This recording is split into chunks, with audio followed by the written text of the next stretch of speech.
Compte rendu du Conseil des ministres du vendredi 17 janvier 2025. Le Conseil des ministres s'est réuni ce vendredi 17 janvier 2025 au Palais du Peuple sous la très haute autorité de son Excellence, M. Denis Sassou Nguesso, président de la République, chef de l'État. Cette affaire était inscrite à son ordre du jour, à savoir 2 projets de loi au titre du ministère des Affaires sociales, de la solidarité et de l'action humanitaire,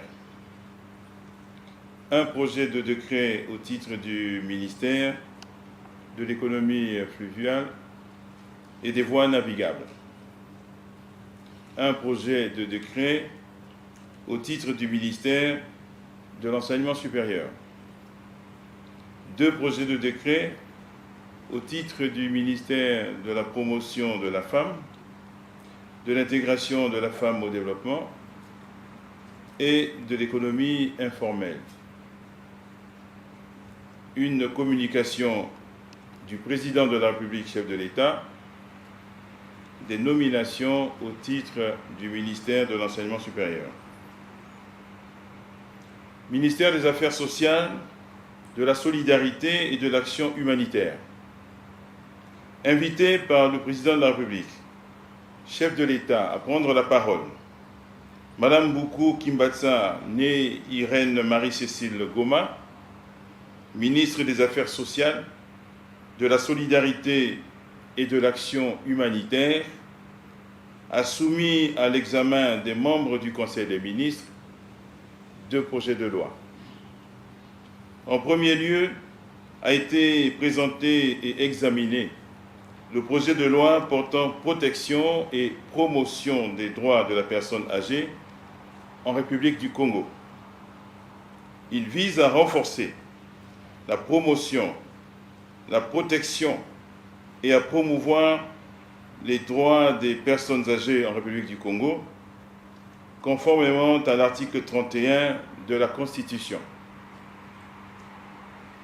Face à une augmentation progressive du nombre de personnes âgées dans notre pays, qui devrait se poursuivre au cours des prochaines décennies, ce texte répond à l'urgence de fournir un cadre juridique approprié pour lutter contre les discriminations, la stigmatisation et les maltraitances dont sont souvent victimes les personnes âgées.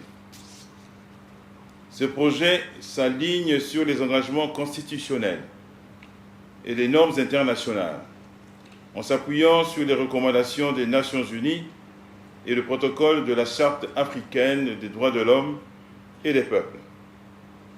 Il comporte 50 articles répartis en 9 titres, couvrant les droits, les devoirs, la responsabilité, l'accès aux soins, l'assistance, l'insertion économique et les mesures de protection sociale, ainsi que les infractions et sanctions liées à la violation de ces droits. Poursuivant son propos, la ministre Mboukou Kimbatsa a soumis à l'examen des membres du Conseil un 2e projet de loi portant protection et promotion des droits de la personne vivant avec handicap en République du Congo. Communication du président de la République, chef de l'État. Le président de la République, chef de l'État, a rappelé avec fermeté aux membres du gouvernement la nécessité d'accélérer la réalisation des projets prioritaires, symbole de la réponse attendue par les populations face à leurs besoins essentiels. Il a insisté sur des réalisations concrètes, telles que les routes, les hôpitaux, l'université de Luango, la baie de Luango, les infrastructures agricoles et énergétiques, en appelant à un dépassement des lenteurs administratives. Il a souligné que la mobilisation des ressources financières doit être une priorité absolue. Une réforme fiscale robuste est attendue pour maximiser les revenus stratégiques et accroître les capacités du Trésor public. Il a exigé une transparence irréprochable dans la gestion des partenariats, pointant du doigt le fait que trop peu d'entreprises respectent leurs obligations en matière de déclaration et de contribution.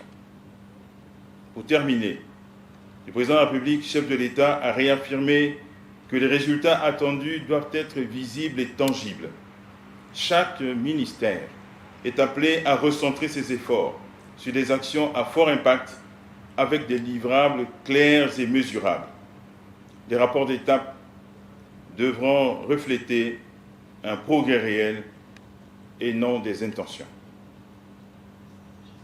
Nomination. Enfin, et au titre des mesures individuelles, le Conseil des ministres a procédé aux nominations suivantes. Université Marien Ngouabi. Sont nommés président de l'université, M. Akwango Paris, professeur titulaire des universités CAMES.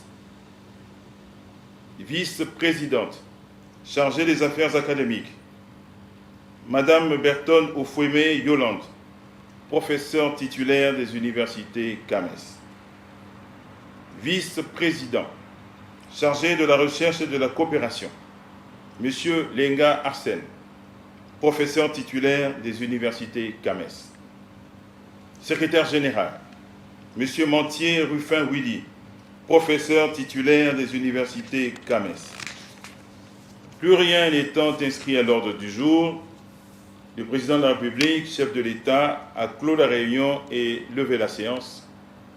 Commencée à 10 h, la réunion du Conseil des ministres a pris fin à 12h45.